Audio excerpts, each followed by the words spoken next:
Cincin Perintah Kaisar Naga, edisi ke-5033 hingga 5038. Bersama suara serak, cerita dilanjut. Sejuta batu abadi. Raja Erosi Tulang tertegun sejenak. Setelah beberapa lama, dia mengangguk berulang kali dan berkata, "Oke. Aku akan segera menghubungi orang itu dan menghancurkan benua Changsuan. Kepala Istana Huo, silakan beristirahat dulu di sini. Biarkan aku pergi mencari seseorang." "Pergi." Huo Zhao melambaikan tangannya. Setelah Raja Pengikis Tulang pergi, Guru Huo menatap Huo Zhao dan bertanya, "Ayah, di mana kita bisa mendapatkan 1 juta batu abadi?" Jika Istana ke-8 memiliki 1 juta batu abadi, tidak perlu datang ke surga pertama dan menjarah di mana-mana. Itu hanya khayalan belaka, kalau tidak, buat apa mereka bekerja keras untukmu? Huo Zhao berkata sambil tersenyum dingin. Guru Huo mengangguk seolah mengerti sesuatu. Benua Changsuan. Di Pulau Terapung, air terjun jatuh seperti bima sakti, dan ada burung berkicau dan bunga bermekaran, persis seperti surga di bumi. Indah sekali. Mo Qingyun menatap Pulau Terapung di depannya dan tak kuasa menahan diri untuk berbaring di atas rumput. Yang paling aku rindukan selama bertahun-tahun adalah Pulau Terapung ini. Kau hanya merindukan Pulau Terapung ini, bukan aku. Lan Lianhua memutar matanya dan berkata, "Ya, tentu saja aku juga merindukanmu." Mo Qingyun tersenyum tipis. Di Pulau Terapung, teratai biru telah memerintahkan orang-orang untuk menyiapkan buah ajaib dan anggur ajaib. Semua orang duduk di lautan bunga, dikelilingi oleh energi spiritual dan burung bangau yang berputar-putar, itu seperti surga. Mari, rekan Daois Shen, cobalah ramuan roh 9 putaran, yang unik di benua Changsuan kita. Ramuan ini dibuat dengan buah roh berusia ribuan tahun dan sangat bermanfaat bagi kultivasi Anda. Lan Lianhua mengangkat gelasnya sambil tersenyum, matanya penuh antusiasme. Sentian mengambil gelas anggur dan menyesapnya. Seketika, kekuatan spiritual yang hangat mengalir ke anggota badan dan tulangnya, membuatnya merasa segar. "Anggur yang enak," Sentian berseru. Humazi sudah meneguk habis anggur itu, wajahnya penuh dengan ekspresi mabuk. "Hahaha, ini jauh lebih baik daripada anggur duniawi." Mo Qingyun bersandar pada pohon spiritual, menatap air terjun di kejauhan dengan nostalgia di matanya. "Ketika saya masih kecil, saya sering datang ke sini untuk berlatih. Saya selalu merasa bahwa tempat ini memiliki misteri yang tak terlukiskan." Hati Sentian tergerak sedikit saat mendengar ini. Dia melihat sekelilingnya dan entah mengapa, dia selalu merasa bahwa Pulau Terapung ini agak aneh. Meskipun energi spiritual di pulau itu kaya, namun tampaknya energi itu tidak terbentuk secara alami, melainkan sengaja dikumpulkan oleh suatu kekuatan. Yang lebih aneh lagi adalah ketika indera spiritualnya sedang menyelidiki, dia benar-benar merasakan suatu fluktuasi samar pembatasan, seolah-olah ada sesuatu yang disembunyikan. Mungkinkah ada rahasia di pulau ini? Sentian berpikir dalam hati. Tepat saat dia sedang berpikir, suara rendah dari Raja Iblis Awan Merah tiba-tiba terdengar dari lautan kesadarannya. "Wah, ada yang salah dengan tempat ini." Sentian mengerutkan kening dan menjawab dengan kesadaran spiritualnya, "Apa yang ditemukan senior? Pulau ini tidak terbentuk secara alami." Suara Raja Iblis Awan Merah terdengar serius. "Itu pasti peninggalan kuno yang diangkat secara paksa ke udara oleh seseorang menggunakan formasi, dan disamarkan sebagai Pulau Terapung biasa." "Peninggalan?" Sentian terkejut. "Benar sekali, dan batasan relik ini sangat kuat. Aku khawatir bahkan seorang abadi tingkat puncak pun akan kesulitan untuk menghancurkannya dengan paksa." Raja Iblis Awan Merah bergumam, "Jika ada kesempatan, kita bisa menjelajahinya. Mungkin kita bisa menemukan beberapa hal yang bagus." Mata Sentian berkedip, dan dia hendak bertanya lagi, ketika tiba-tiba, duar. Suara yang memekakkan telinga datang dari langit yang jauh, dan kemudian seluruh benua Changsuan bergetar hebat. Apa yang sedang terjadi? Lan Lianhua tiba-tiba berdiri dan wajahnya tiba-tiba berubah. Seorang kultivator dari benua Changsuan terbang dengan tergesa-gesa, wajahnya penuh ketakutan. "Laporkan." Raja Erosi Tulang memimpin banyak kultivator iblis dan menyerang formasi perbatasan kita. "Apa?" Semua orang terkejut. "Kami tidak pernah menaruh dendam terhadap Erosi Bone City. Mengapa mereka tiba-tiba menyerang kami?" Lagi pula, kekuatan kota tulang erosi tidak sebanding dengan benua Changsuan kita. Lan Lianhua berkata dengan sangat bingung. Wajah Mo Qingyun tampak muram, itu pasti Huo Zhao. Sepertinya Master Istana ke-8 tidak mau menyerah. Cahaya dingin melintas di mata Sentian, sepertinya dia ingin membunuh seseorang dengan pisau pinjaman. Lan Lianhua menggertakkan giginya dan berkata, ayo pergi. Kita akan segera pergi untuk mendukung mereka. Semua orang berdiri dan bersiap meninggalkan pulau terapung itu. Sentian menoleh ke arah pulau terapung misterius itu, merasa agak enggan, tetapi situasi saat ini sedang kritis, jadi dia hanya bisa menghentikan penjelajahan untuk sementara. Setelah aku berurusan dengan iblis, aku akan kembali dan mencari tahu apa yang terjadi. Pikirnya dalam hati. Akan tetapi, saat mereka hendak pergi, seberkas cahaya keemasan redup berkelap-kelip pelan di kedalaman pulau terapung itu, seakan tengah menanggapi sesuatu. Sentian dan rekan-rekannya tiba di perbatasan benua Changsuan, tempat puluhan ribu kultivator dari benua Changsuan telah berkumpul. Raja Dongmeng, Raja Cheli, dan Ashnu, semuanya memimpin warga negaranya masing-masing untuk melawan serangan Raja Erosi Tulang.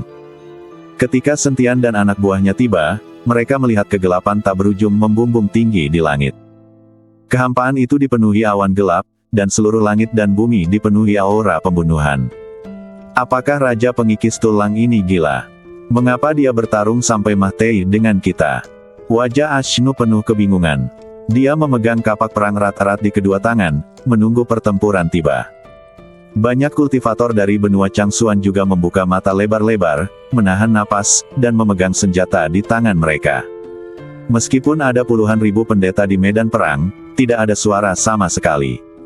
Suasananya sungguh menyedihkan. Sentian melayang di udara, menatap kegelapan di depannya. Dia bahkan mencium bau busuk.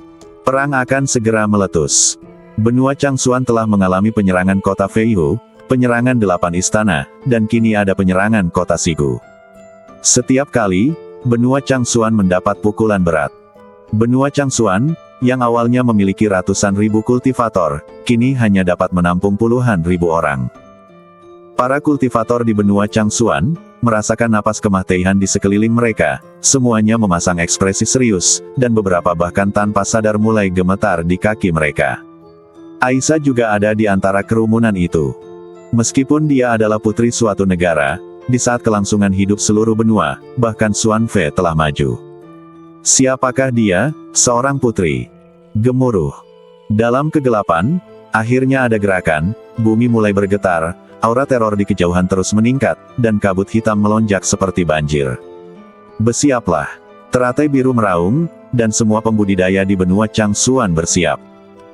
Sentian memanggil pedang pembunuh naga dan menatap kabut hitam di depannya, yang terus mendekat, seperti gelombang hitam besar yang hendak menelan seluruh benua Changsuan. Mo Qingyun dan Hu Mazi juga siap, karena pertempuran ini menyangkut kelangsungan hidup benua Changsuan. Kabut hitam membumbung tinggi bagaikan makhluk hidup, merobek langit menjadi warna tinta pekat. Pedang pembunuh naga milik Sentian terbakar di telapak tangannya, dan ukiran kuno yang terukir di tulang punggung pedang memancarkan cahaya redup, seolah memperingatkan akan datangnya bencana. Cahaya keemasan misterius dari pulau terapung itu telah lama terlupakan. Pada saat ini, nasib seluruh benua Changsuan tergantung pada garis perbatasan yang akan ditelan kabut hitam. Yang mulia, fluktuasi energi spiritual di garis pertahanan barat laut telah melemah. Suara Master Negara Mongolia Timur bergetar, dan piringan pengukur roh di tangannya berputar tak karuan, dan jarumnya hampir membuat bunyi retakan pada tombol. Raja Cheuji dari negara bagian Cheli mengepalkan pedang lembut berlapis emas di pinggangnya, buku-buku jarinya memutih karena kuatnya, sampaikan perintah, biarkan batalion perisai zirah mundur 3 mil dan bentuk formasi tempurung kura-kura. Sebelum dia selesai bicara, pola-pola yang menyerupai jaring laba-laba tiba-tiba menyembul dari dalam tanah, dan cairan hitam berbau busuk mengalir keluar dari celah-celah, membuat jubah para pendeta menjadi berlubang-lubang hangus saat mereka menyentuhnya. Cahaya pertahanan biru pucat bersinar dari baju besi perak Putri Aisyah, tetapi tangannya yang memegang tombak mulai sedikit gemetar. Pembantu di sampingnya ingin menyeka keringat dingin di dahinya, tetapi baru saja dia mengulurkan tangannya, dia terhempas oleh kekuatan tak terlihat dan berubah menjadi kabut darah di udara. Diam! Teriakan lantang Blue Lotus terdengar sangat keras terutama di medan perang yang suram. Tangan gioknya terbang, dan 36 hantu teratai hijau mekar di belakangnya, masing-masing memancarkan cahaya yang memurnikan energi iblis. Tetapi meskipun begitu, dia tidak dapat menyembunyikan kesungguhan di matanya. Bayangan teratai hijau itu memudar dengan kecepatan yang terlihat oleh mata telanji yang di bawah erosi kabut hitam. Raungan. Suara mengerikan dari tulang-tulang yang bergesekan satu sama lain tiba-tiba terdengar dari kabut hitam, dan prajurit kerangka yang tak terhitung jumlahnya keluar seperti air pasang.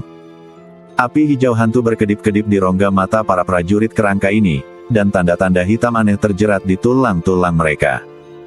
Setelah dipotong-potong, mereka dapat dengan cepat disusun kembali, membuat mereka mustahil untuk dibunuh. Kutu kupret. Kenapa prajurit kerangka ini tidak bisa dibunuh? Humazi menghancurkan tengkorak 3 prajurit kerangka dengan satu pukulan, tetapi melihat tulang-tulang yang patah itu berkumpul kembali dalam kabut hitam dan berdiri lagi dalam sekejap mata. Sentian mengerutkan kening dan mengayunkan pedang pembunuh naga, lalu puluhan prajurit kerangka hancur. Namun setelah beberapa saat, tulang-tulang yang patah itu secara aneh tersusun kembali. Prajurit kerangka ini terkena kutukan kematian. Dia tiba-tiba teringat bahwa api pamungkas adalah yang paling cocok untuk menghadapi para prajurit kerangka ini. Kita harus menggunakan api pamungkas untuk menghancurkan mereka sepenuhnya. Kirin api kecil. Saat Sentian berteriak dengan suara rendah, cahaya merah yang menyilaukan tiba-tiba meledak dari bahunya. Seekor kilin kecil dengan badan merah dan sisik menyala seperti api melompat keluar dari cincin penyimpanan dan mengeluarkan raungan yang memekakkan telinga ke langit. Raungan. Api kecil kilin membesar melawan angin dan dalam sekejap mata berubah menjadi binatang api setinggi 10 kaki. Kemanapun keempat kukunya melangkah, tanah pun terbakar oleh api. Saat para prajurit kerangka itu bersentuhan dengan api, mereka langsung menjerit melengking.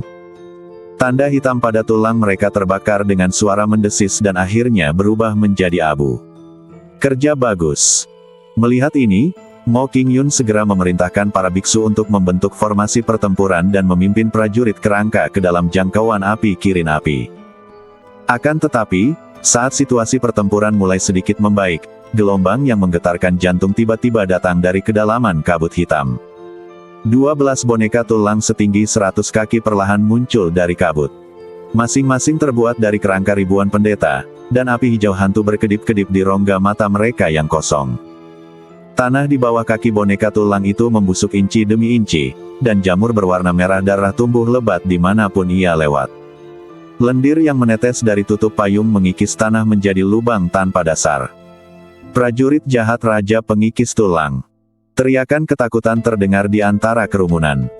Ashnu meraung, dan embusan angin keemasan dari kapak perang mengenai lengan boneka tulang, namun hanya meninggalkan bekas putih pada tulang.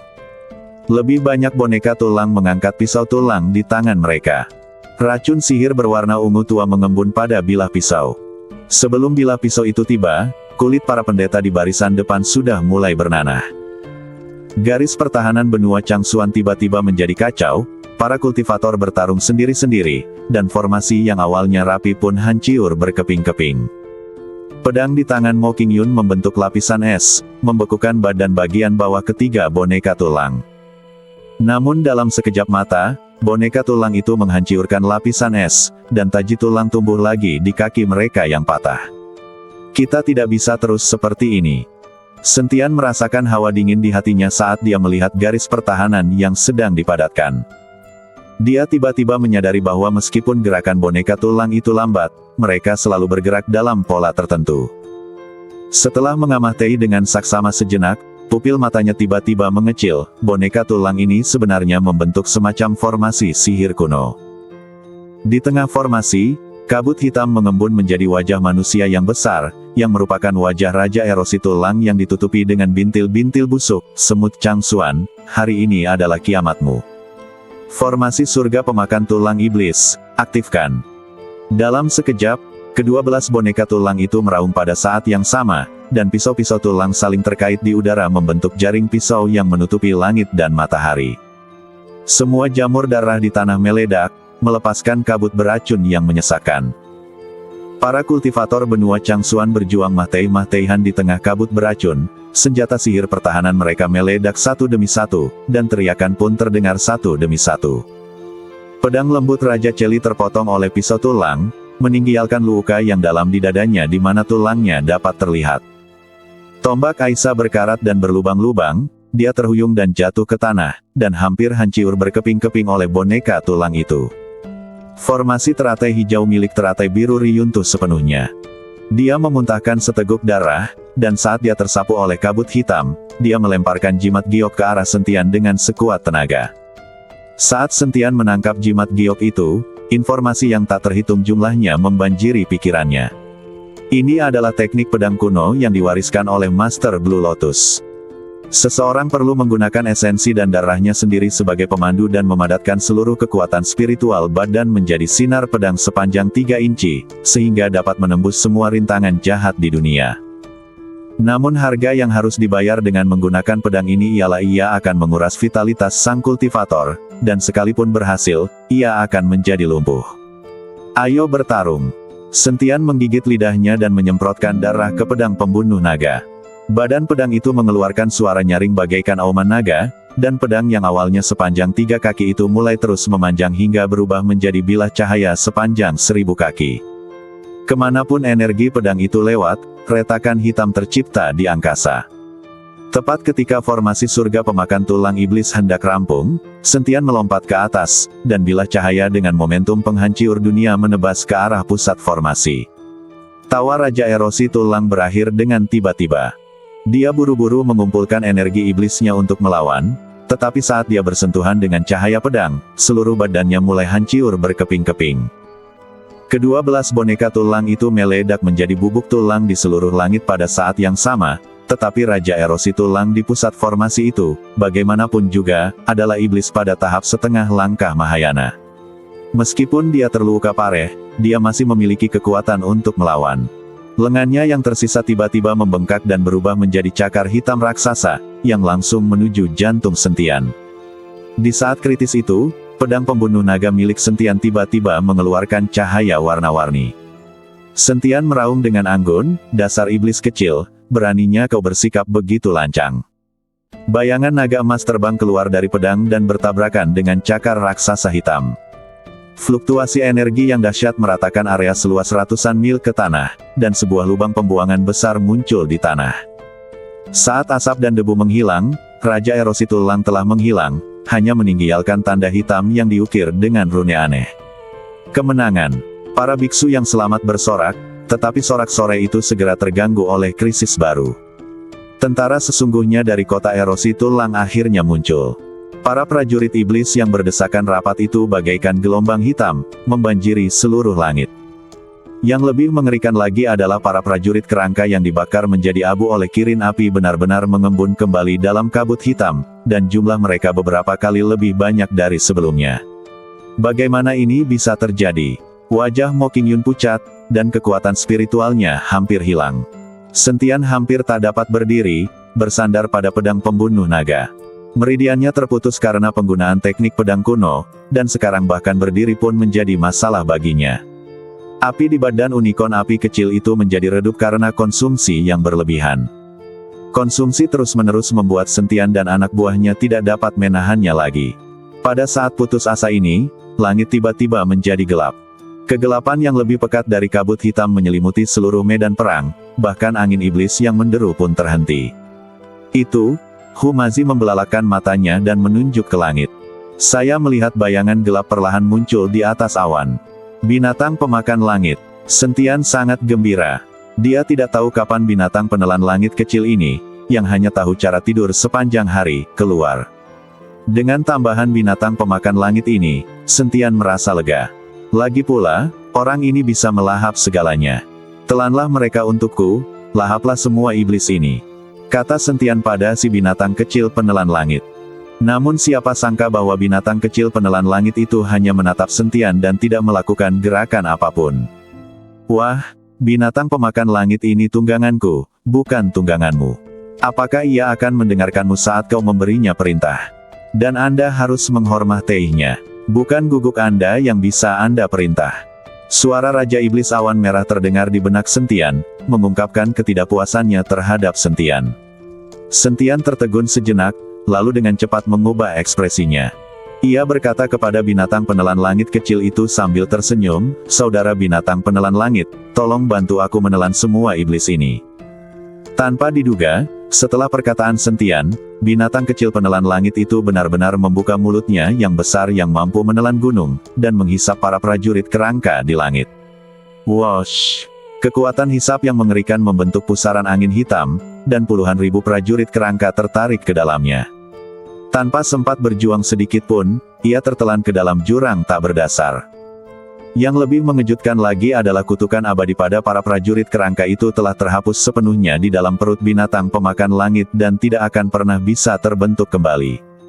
Dengan penambahan kilin api dan binatang pemakan langit, situasi pertempuran langsung terbalik. Kilin api kecil merasa sangat bersemangat, api di badannya menjadi lebih kuat lagi, dan dia membentuk kerjasama diam-diam dengan binatang pemakan langit. Kilin api bertugas membakar para prajurit iblis di tanah, sedangkan binatang pemakan langit bertugas melahap pasukan kerangka di udara. Saatnya melawan. Sentian menahan rasa sakit yang hebat dan mengangkat pedang pembunuh naga, "Ikuti aku dan bunuh." Membunuh. Dengan raungan Sentian, para kultivator benua Changsuan menyalakan kembali semangat juang mereka. Mereka membentuk formasi pertempuran baru dan bertempur mahtei-mahteihan melawan para prajurit iblis. Di langit, energi pedang dan energi iblis saling bertautan, dan cahaya senjata ajaib menari bersama hujan darah. Sentian bergerak cepat di antara kerumunan, dan masing-masing pedangnya dapat merenggut nyawa beberapa prajurit iblis. Pakaiannya telah lama berlumuran darah, tetapi tatapan matanya semakin tajam, seakan-akan dia adalah dewa perang yang kembali dari neraka. Pertempuran brutal ini berlangsung selama 3 hari 3 malam. Ketika prajurit iblis terakhir tumbang, matahari pagi akhirnya menerobos awan gelap dan memancarkan cahaya keemasannya ke daratan yang hancur. Benua Changsuan diselamatkan sekali lagi. Lan Lianhua sangat berterima kasih kepada Sentian. Jika bukan karena Sentian, benua Changsuan pasti sudah hancur sejak lama. Itu selesai ketika istana ke-8 menyerang. Rekan Taoist Sen, terima kasih banyak. Sayang sekali kami tidak punya sumber daya untuk ditawarkan di benua Changsuan. Lan Lianhua berkata dengan malu ketika dia melihat penampilan Sentian yang lemah. Itu hanya hal yang mudah. Badanku akan baik-baik saja setelah beberapa hari istirahat. Sentian tersenyum sedikit. Dengan menara penekan iblis, Sentian hanya perlu memasuki menara untuk berlatih, dan meskipun hanya membutuhkan waktu beberapa jam, ia akan dapat pulih dengan cepat. Setelah menyelesaikan semuanya, Sentian membawa Humazi ke menara penekan iblis. Kali ini, Humazi juga banyak mengonsumsi. Setelah menghabiskan sehari di menara penekan iblis, mereka berdua menjadi penuh energi dan pulih seperti sebelumnya. Ketika Lan Lianhua melihat Sentian, dia juga terkejut. Namun, Mo Qingyun tidak terkejut. Dia pernah berada di menara penekan iblis milik Sentian sebelumnya dan tahu betapa kuatnya menara itu. Rekan Taoist Sen, kamu pulih seperti semula hanya dalam 1 hari, sungguh menakjubkan. Mata teratai biru penuh dengan ketidakpercayaan. Sentian hanya tersenyum tipis, lalu bertanya, "Suan-nu, bolehkah aku bertanya, bagaimana pulau terapung benua Changsuan bisa melayang dari atas?" Lan Lianhua menggelengkan kepalanya, "Saya tidak tahu. Ketika saya mengambil alih benua Changsuan, pulau terapung itu sudah ada. Pulau itu tampaknya sudah ada selama bertahun-tahun, dan tidak ada yang ingat berapa tahun itu. Apakah Anda menyukai lingkungan pulau terapung, rekan Daoist Sen? Anda dapat tinggal di pulau terapung selamanya. Anda adalah dermawan benua Changsuan kami.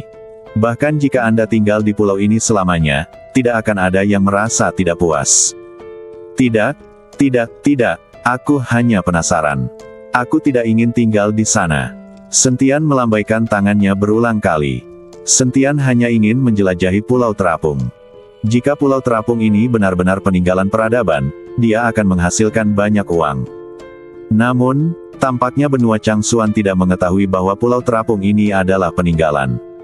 Sekarang Sentian hanya menebak. Karena Raja Iblis Ciyun mengatakan itu adalah relik, maka itu harus dijelajahi terlebih dahulu. Pada saat ini, seorang kultivator berlari menghampiri dan berkata kepada Lan Lianhua, "Suan-nu, Huo Jingjing tidak mau makan. Dia ingin melakukan mogok makan." Dia seorang kultivator dan dia tidak akan mati karena berpuasa. Jangan ganggu dia, kata teratai biru. Para biksu tidak perlu makan, jadi mereka tidak akan mati karena berpuasa. Namun Sentian berkata, saya telah menyegel meridiannya. Dia hanyalah orang biasa sekarang. Jika dia tidak makan, dia akan mati kelaparan dalam waktu singkat. Aku akan pergi dan melihat apa yang diinginkannya. Sentian memutuskan untuk pergi dan melihat apa yang ingin dilakukan Huo Jingjing. Sentian, bagaimana kalau aku memberinya susu kedelai? Kata Humazi sambil tersenyum. Sentian menatap pria itu dengan dingin lalu berbalik. Huo Jingjing adalah putri Huo Zhao, dan Sentian ingin menggunakan Huo Jingjing untuk mengancam Huo Zhao agar tidak main-main. Ketika Sentian memiliki kekuatan yang cukup untuk menghancurkan 8 istana dengan lambaian tangannya, Huo Jingjing tidak akan berguna. Setelah tiba di ruang bawah tanah dan melewati lapisan formasi, Sentian akhirnya melihat Huo Jingjing. Huo Jingjing masih mengenakan celana ketat yang sama, tetapi rambutnya acak-acakan dan dia tampak jauh lebih kuyu. Melihat Sentian datang, mata Huo Jingjing dipenuhi kemarahan. Jika Sentian tidak menangkapnya dan menyegel meridiannya, dia tidak akan berada dalam kondisi menyedihkan seperti ini. Kau bisa membiarkanku pergi atau membunuhku, tapi aku tetap menyarankanmu untuk membunuhku, karena begitu aku pergi, aku akan membunuhmu dengan cara apapun. Huo Jingjing melotot ke arah Sentian dan berkata, sekalipun aku melepaskanmu, kau bukanlah tandinganku. Ayahmu telah kukalahkan. Apa yang bisa kau gunakan untuk membunuhku? Sentian berkata sambil tersenyum tipis. Huo Jingjing tetap diam karena dia tahu apa yang dikatakan Sentian adalah kebenaran. Karena aku tidak bisa membunuhmu, aku akan mati kelaparan. Sebagai anggota klan dewa, aku bisa mati, tetapi aku tidak akan pernah tahan di penjara olehmu. Wajah Huo Jingjing penuh dengan tekad. Kalian para dewa suka menipu diri sendiri. Kalian hanyalah manusia, tetapi kalian merasa sangat mulia dan ngotot mengatakan bahwa kalian adalah sejenis dewa. Tidakkah kau pikir ini konyol? Mata Sentian penuh dengan penghinaan terhadap para dewa. Beraninya kau menghujat klan dewa kami, kau pantas mati. Huo Jingjing langsung geram, bagaimana kau bisa membandingkan ras manusia rendahan dengan klan dewa kami? Kami 1000 kali, 10.000 kali lebih mulia daripada manusia. Bah, klan dewa 10.000 kali lebih mulia daripada manusia, bagaimana bisa kau begitu tidak tahu malu? Jika ras manusia memiliki anak dengan seorang wanita dari klan dewamu, apakah anak itu akan menjadi mulia? Sentian berkata sambil meludah. Bagaimana mungkin seorang wanita dari klan dewa kita bisa punya anak dengan pria rendahan dari klan manusia? Bermimpilah. Huo Jingjing mendengus dingin. Baiklah, kalau begitu hari ini aku akan membiarkanmu merasakan kekuatan seorang pria hina. Setelah Sentian mengatakan ini, dia menerkamnya. Apa yang akan kau lakukan? Lepaskan aku, dasar kutu kupret, dasar binatang. Huo Jingjing ketakutan dan berjuang mati-matian. Tetapi bagaimana dia bisa menahan kegilaan Sentian? Dengan cara ini, Huo Jingjing tersiksa seharian penuh dan semalam, dan dia hampir hancur berantakan. Sentian berdiri, menatap Huo Jingjing yang tidak bergerak, tersenyum dingin dan berkata, apakah kamu masih sombong? Kamu masih berteriak dengan cara yang sama, apa bedanya kamu dengan Huo Jingjing? Huo Jingjing tidak mengatakan apa-apa, seluruh badannya tertegun. Keluar dari ruang bawah tanah, Sentian bertemu Humazi yang menunggunya. Guru Hu, apa yang Anda lakukan di sini? Sentian bertanya dengan rasa ingin tahu. Sentian, kamu jahat sekali. Aku sudah berdiri di sini seharian penuh dan semalaman, mendengarkan jeritan wanita itu seharian penuh dan semalaman. Kamu sudah melakukan hal yang baik, tetapi kamu tidak meneleponku. Aku marah. Humazi berpura-pura marah dan berkata, Tuan Hu, bukankah Anda punya 2 wanita? Di usia Anda, sebaiknya Anda tidak menggigit lebih dari yang bisa Anda kunyah. Sentian menepuk bahu Humazi. Kalian, mengandalkan masa mudamu, tidak akan bisa bertarung sampai mati. Tapi kungfumu cukup bagus, bisakah kau mengajariku beberapa gerakan? Humazi berkata sambil menyeringai. Apakah kamu punya waktu? Aku punya hal lain yang harus kulakukan. Sentian berkata, berbalik dan pergi. Bersambung.